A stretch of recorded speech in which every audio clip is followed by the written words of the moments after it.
അധ്യാപികമാർ ഉൾപ്പെട്ട MDMA കേസിലെ പ്രധാനി വയനാട് സ്വദേശിയായ യുവാവെന്നാണ് പ്രത്യേക അന്വേഷണ സംഘത്തിന്റെ നിഗമനം.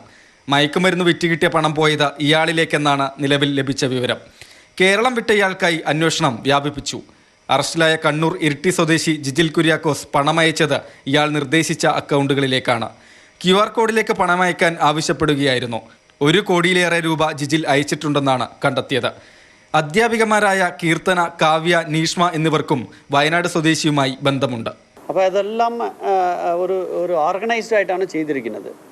അപ്പോൾ തമ്മിലെ ബന്ധം ഉണ്ടാവില്ല. എല്ലാ കാര്യത്തിലും എല്ലാ പ്രതികൾക്കും എല്ലാ കാര്യത്തിലും എല്ലാ റോളും ഉണ്ടാവില്ല. കുറേ അക്കൗണ്ട്സ് ഓപ്പൺ ചെയ്തിട്ടുണ്ട്. അതിനകത്ത് ATM കാർഡ്സ് ഉപയോഗിച്ചിട്ടുണ്ട്. ആ ATM കാർഡ്സ് അക്കൗണ്ട് ഹോൾഡർ അല്ല ഉപയോഗിച്ചിരിക്കുന്നത്, വേറെ ആൾ ഉപയോഗിച്ചതായിട്ടാണ് ഇതുവരെ നടത്തിയിട്ടുള്ള ഇൻവെസ്റ്റിഗേഷൻ നമ്മൾ മനസ്സിലാക്കുന്നത്. അവരെല്ലാം ആരൊക്കെയാണ്, എവിടെ നിന്നാണ് ഈ ഡ്രഗ്സ് ശരിക്കും സപ്ലൈ ആവുന്നത്, ഇത്ര ഡീറ്റെയിൽസ് ആയിട്ട് നമുക്ക് അന്വേഷണത്തിൽ മുന്നോട്ട് പോവാം. അധ്യാപികമാരിൽ 2 പേർ ഇടതനുകൂല അധ്യാപക സംഘടനയുടെ മുൻ ഭാരവാഹികളായിരുന്നു.